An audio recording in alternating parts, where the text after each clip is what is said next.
आज हम लोग इस अध्याय में वृत्त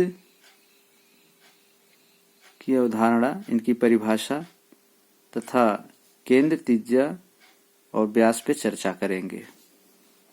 तो सबसे पहले हम लोग चर्चा करेंगे वृत्त की परिभाषा पे। देखिए, वृत्त की परिभाषा क्या होती है। किसी समतल में एक नियत बिंदु से समान दूरी पर स्थित समस्त बिंदुओं से बनी आकृति को वृत्त कहते हैं। अब हम इस चीज को एक चित्र के माध्यम से देखेंगे। एक समतल है, इस समतल में एक नियत बिंदु लिया गया है O। इस नियत बिंदु से समान दूरी पर P लिया गया है, या इस नियत बिंदु से समान दूरी पर हम कोई भी बिंदु ले सकते हैं। तो इस नियत बिंदु से समान दूरी पर लिए गए समस्त बिंदुओं का, या समान दूरी पे समस्त बिंदु हैं, इन सभी बिंदुओं का एक समूह हमने ले लिया और इन्हीं समूह को आपस में मिला देने से जो आकृति बनती है उस आकृति को वृत्त कहते हैं। साथ ही जो नियत बिंदु हमने लिया है, इस नियत बिंदु को इस वृत्त का केंद्र कहते हैं, और नियत बिंदु से समान दूरी पर जो बिंदु लिए हैं उनके बीच की जो दूरी है उसे हम लोग त्रिज्या कहेंगे।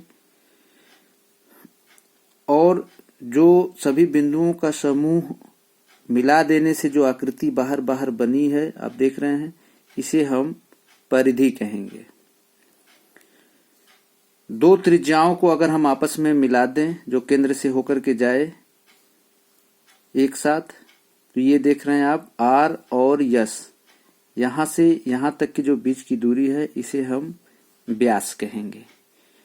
तो इसमें हम लोगों ने जाना कि वृत्त किसे कहते हैं, यानी एक नियत बिंदु से समान दूरी पर लिए गए समस्त बिंदुओं के समूह को मिला देने से जो आकृति बनती है उसे हम वृत्त कहते हैं।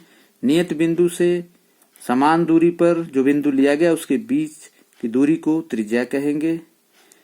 दो त्रिज्याओं को एक साथ मिला देने से जो दूरी बनती है उसे हम व्यास कहेंगे।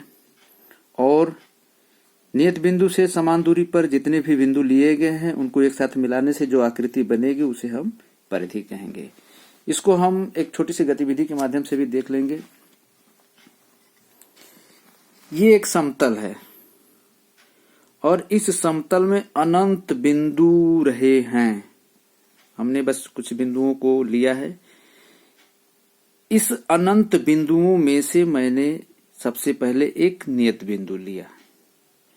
इस नियत बिंदु से समान दूरी पर पड़ने वाले तमाम बिंदुओं को हमने लिया। इस समान दूरी पे, नियत बिंदु से समान दूरी पर पड़ने वाले जितने बिंदु हैं, इस सभी बिंदुओं को मैंने एक साथ लिया। आप देख सकते हैं कि सब समान दूरी पे हैं।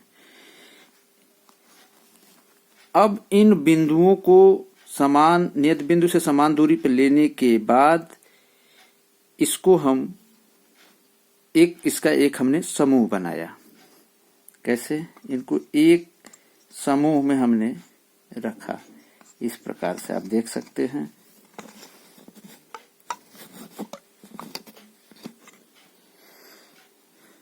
इनका एक समूह बना, एक आकृति बनी। अब इन नियत बिंदु से समान दूरी पर लिए गए समस्त बिंदुओं के समूह को जब हमने इस प्रकार से लिया तो एक आकृति बनी। इसी आकृति को हम वृत्त कहते हैं। और जो ये नियत बिंदु है, यहाँ पे आपने देखा जो नियत बिंदु वो था, यही नियत बिंदु ये हमने लिया है। इस नियत बिंदु को इस वृत्त का केंद्र कहते हैं। और नियत बिंदु से समान दूरी पे जो बिंदु लिए गए हैं उनको एक साथ जब हमने इकट्ठा किया तो ये बाहर बाहर जो हमारा आकृति बन रहा है इसे हम लोग इस वृत्त की परिधि कहते हैं। और इस नियत बिंदु से जो समान दूरी पे बिंदु लिए गए हैं उन सभी बिंदुओं को हम नाप लेंगे। सब एक समान है, इसी को हम लोग त्रिज्या कहते हैं। और जब हम इस प्रकार से बिंदु को लेते हैं जो कि केंद्र से होकर के जाता है और ये दो त्रिज्याओं के बराबर है, इसको हम लोग व्यास कहेंगे। तो आज के अध्याय में हमने जाना कि वृत्त किसे कहते हैं, वृत्त की त्रिज्या क्या होती है, वृत्त की परिधि क्या होती है और वृत्त के व्यास क्या होते हैं। अगली कक्षा में हम जीवा, स्पर्श रेखा, वृत्त के व्यास और त्रिज्या में संबंध और इससे संबंधित सारे सूत्र के बारे में अध्ययन करेंगे।